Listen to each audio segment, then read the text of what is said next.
Hello friends, in this video I would like to talk about how I managed to stop hair loss. I managed to stop it completely and permanently.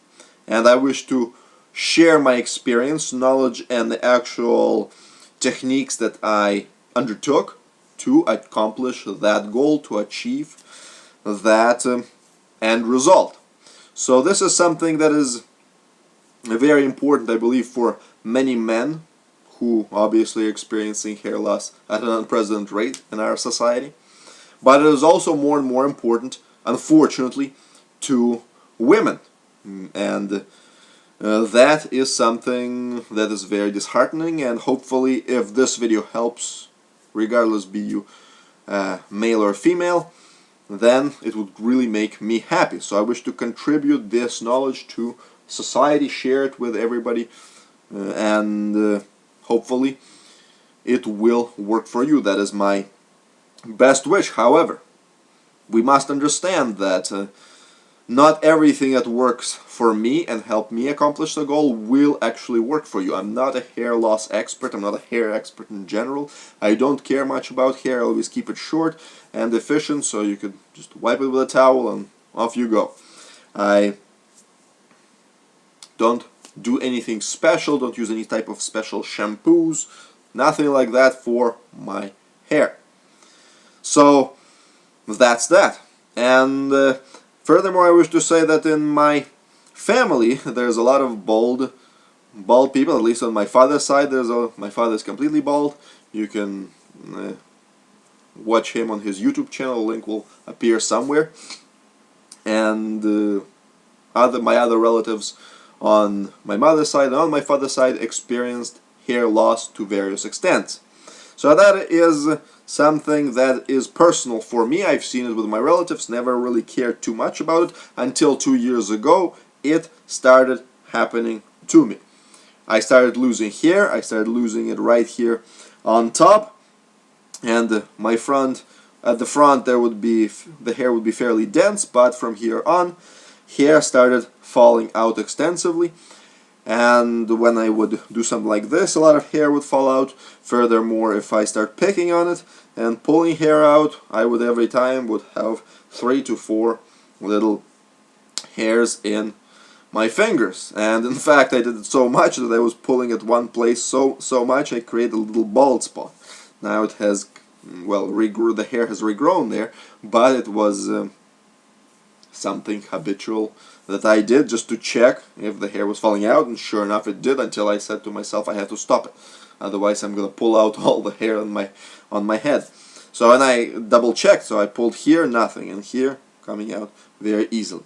So that's my experience, and I decided, after looking at all my family members, I decided that I'm going to try to fight the genetics. However, before I tell you what my strategy to fight hair loss was, I would like to talk a little bit more about what your attitude should be towards your hair. And obviously, if you are a woman, this is a fight basically for your social life. So this is a fight that you must win. Your attitude should be that this is the end result that I must achieve, and if everything that I say to you doesn't help, then you must seek somebody else and somebody else, but you have to win this battle. Hopefully, and I advocate for everybody that you should always do it in the most natural way possible. All those drugs, chemicals and other things, those will damage you, or there will be another price to pay. So that's that. Now, if you're a male, if you're a man who is experiencing this, then obviously you should not give up. You should give your best shot. It's exactly what I did at preventing hair loss. It's nicer to be with hair than without it, but it's not a big deal. That's what I would like to say to everybody. If tomorrow, after this video, after I made it and made it public and look how much I achieved, I go bald for whatever reason, I will not care. It will not be that of a tremendous thing in my life. If within a year, in the next 5 years I go bald, I will not care. It's not that big of a deal. If you're a man, you should not be that concerned about hair. There's plenty of bald guys, plenty of bald men who are extremely respected, who are perceived as highly attractive by women. So it's not in your hair. It's in your personality. It's how you behave. It's how you look, move, act, say, talk, and so forth. It's how you hold yourself in front of a woman, in front of other males, in front of society in general. That is what's most important. It is not your hair. So stop being so obsessive about it. Now, with that out of the way, let's go into actual techniques that I had to do to stop hair loss. Now, the very first thing I did, and by the way, all these techniques are based on my understanding of physiology. Again, it is based on my experience when I had to tackle and heal very serious illnesses and injuries in my body and recover from them completely. So this is based on some experience I already had with various health difficulties. And the very first thing in most health issues that you want to do is this. It is to increase your water intake. You must start drinking more water. So let's put that over here. So you can see that water is crucial. It hydrates your entire body. It speeds up the recovery. It takes out the toxins. Obviously, if the water is clean and filtered. And furthermore, if you understand that each cell in our body is roughly 98% water, then you begin to understand how water is crucial for that cell. Obviously, your hair, in fact, your brain is, I believe, the same or somewhat close equivalent of water, but generally, your skin again demands water on daily basis. Water impacts the skin right away. Obviously, since hair grows out of the skin, it is very crucial that we take in a proper dose of water daily.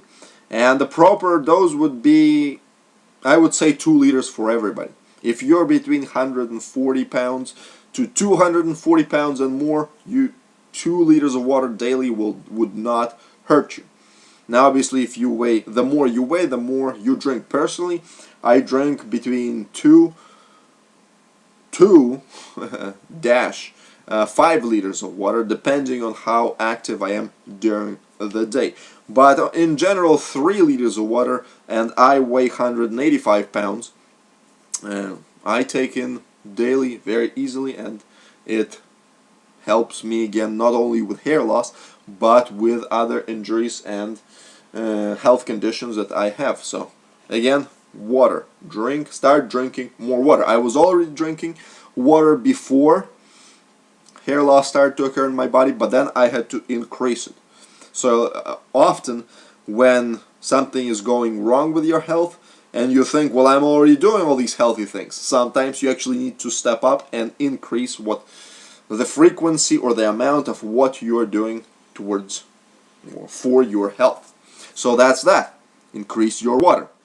The next step is making sure that you eat healthy. And that is a very important, and that is something that most people, especially the people who are experiencing hair loss, neglect.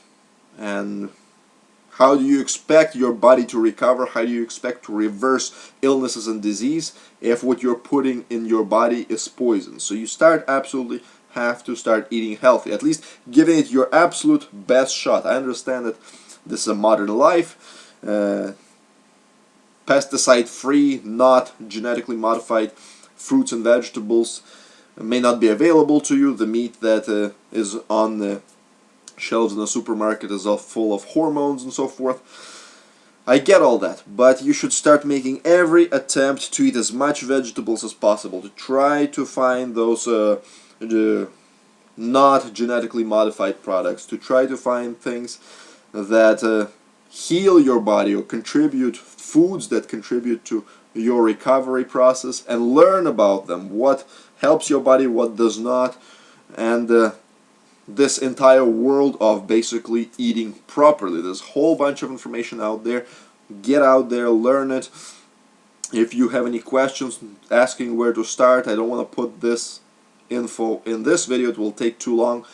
Drop me a line, I will give you a place, at least some website, some information what you should start reading, looking at how to start eating properly. If you already know that, do that to the best of your ability. Amplify your efforts, because food can either heal you or it can kill you. Simple as that.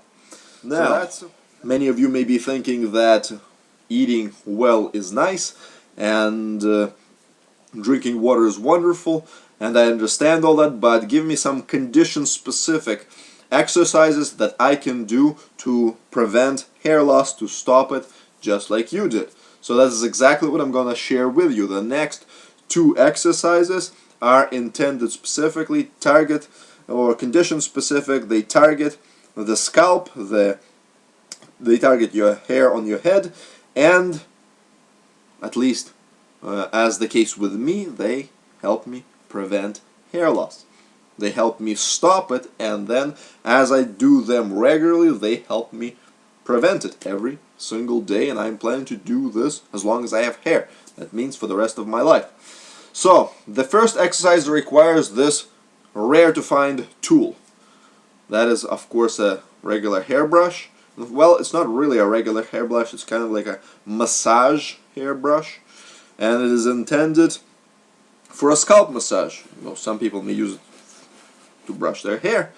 I use it specifically for a scalp massage. Now you have to make sure that this type of a brush is made, I prefer that they are made from wood and they do not scratch your head. There's a lot of do not scratch your head, and they do not scratch your skin on your head. That's very important, because a lot of plastic hairbrushes, they have basically plastic spikes, and they have this some sort of a, I don't know, plastic droplet that comes on top of it and can fall off and you may not see it, and then you're massaging your scalp, and what you're doing is damaging your skin and damaging the roots of your hair.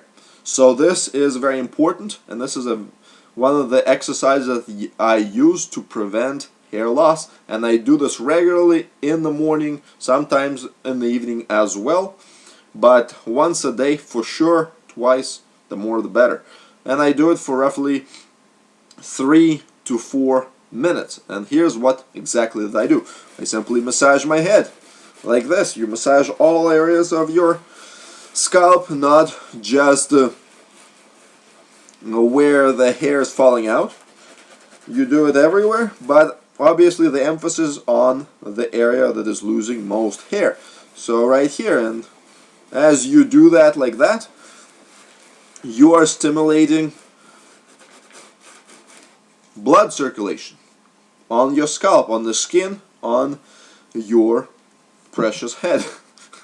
And as that blood circulation improves and reaches the optimum levels, and I fully understand the sexual innuendo, all of you may be thinking of something else completely, but this is the best way to relay this information. As you improve blood circulation here, then your cells, your skin, your hair follicles, your roots of your hair begin to regenerate, and also they begin to strengthen. So as you're doing this massage, your skin becomes basically tougher and more resilient to any type of pulls, and the hair starts sitting basically stronger in the skin.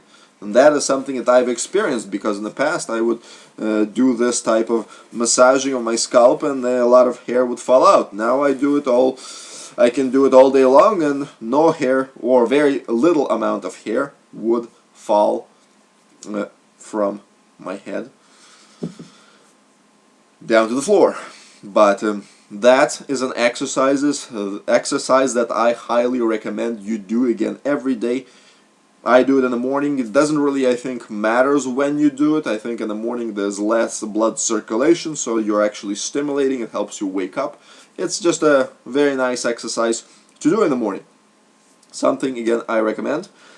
And it is intended, again, purely to improve blood circulation. As we know, when you're trying to reach from physiology that I at least know, you can research this fact, that as you're trying to reach that optimal level of blood circulation, and this is standard operating procedure for any injury or illness, as whether you haven't, when you find an affected, a damaged or ill area on your body, the best action that you can do is start increasing blood circulation there, making sure that the blood circulation in the area is at its optimal level, because blood, as it circulates, it brings in proper nutrients, it takes out the old cells, brings in new cells.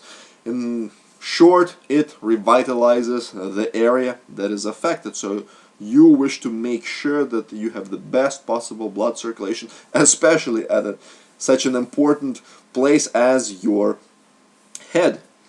Very important thing. And in fact, I personally believe it may impact your thought process and just response times and comprehension and ability to think, because again, you're increasing blood circulation not just to this affected area or just where the hair is, you're bringing blood in and improving circulation all over your scalp, obviously all over your head, and that is very beneficial, but that's a theory now.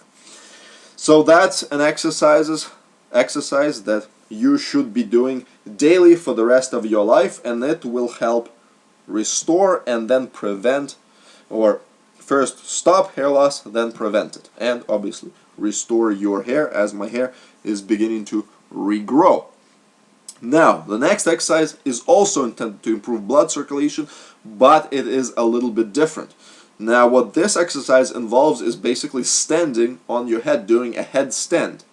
Now, a lot of people, when they do a headstand, they do it like this, basically helping with their elbows, or they call it a headstand, but in reality it's just basically they're raising their legs up and the head is bent, and basically the floor or wherever they're doing this supposedly headstand goes against their back and their neck. Now that's obviously not a headstand, and there's a very important point and aspect that here I wish to make. You actually want to stand on your head and making sure that you're pressing against an area that is most affected. Obviously, if it's far behind your head, then it may be difficult to stand like that.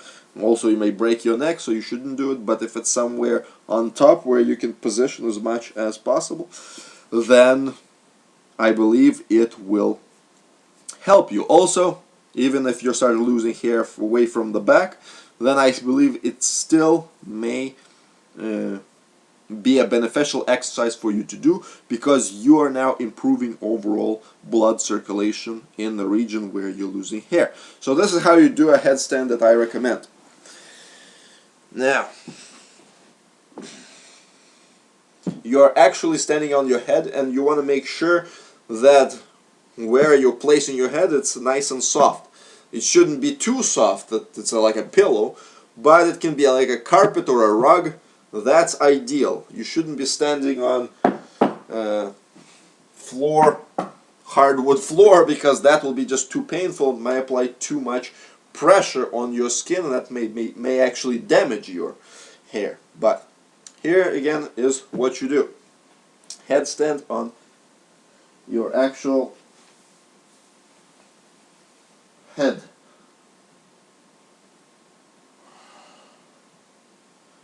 And you stand like this for 30 seconds or so. Sometimes you can even rotate, go back forth with your head.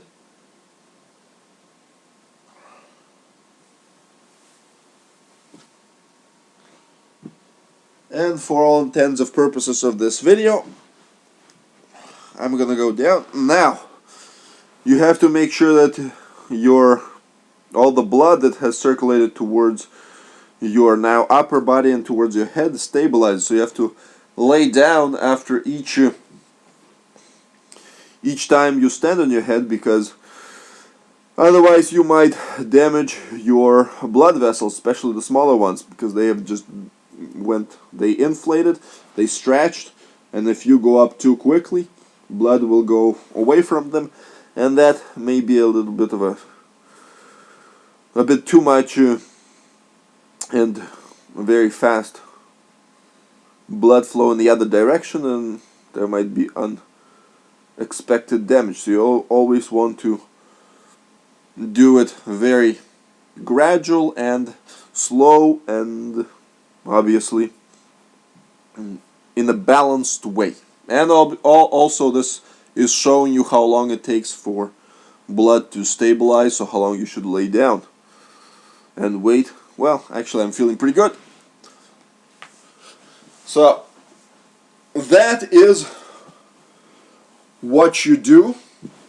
And again, this exercise is very beneficial, I believe. Not only does it bring all the blood towards your head, but also just the pressure itself as you stand, obviously, on, it's not a hard surface, but it's just fairly strong but at the same time soft carpet.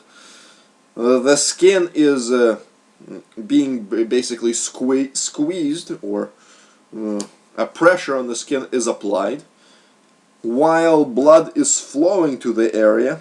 So it's an interesting kind of like a pump phenomenon. Blood is flowing towards the area, skin is being pressured between the floor obviously and your actual skull, and once you get up, the blood is flowing away, but your skin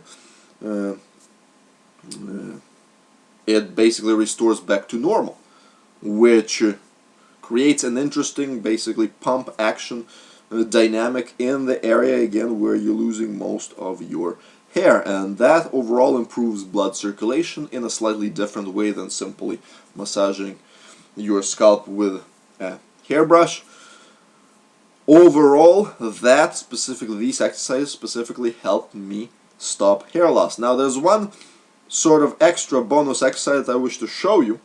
It's pretty much similar to the hairbrush, but I mostly do it when I'm in a bathtub or in a sauna, wherever there's a high heat and the blood circulation over the body has already increased. And it's pretty much similar to the hairbrush massaging, but I frankly think during the day hairbrush does it much better. But whenever hairbrush is not available to you, or sometimes it just feels better to do it with your hands, and you begin to basically massage the scalp like this. And specifically what you're doing is you're bringing blood first in to the area that's most affected, where you're experiencing most hair loss, and then away from it. So you're doing in, away. That's what you are doing for about, I don't know, two minutes or so. But once you're doing it in either a bathtub or in a sauna where you're already having a lot of blood circulation, so you're pumping now a lot of blood to this affected area. Very good thing to do once, twice, or 3 times a week, how much your schedule permits. So that is the things that I actually did. I still do them regularly. I stand on my head regularly. I drink water regularly. I eat, obviously, very well regularly. I do the scalp massage on daily basis, and that prevented my hair loss. So far, so good, I would say. Hopefully, these techniques will work for you. Thank you very much. If you enjoy my videos, please subscribe. I will be posting more videos about various health conditions that I managed to heal and recover from. And stay tuned for more videos. Take care. Bye-bye.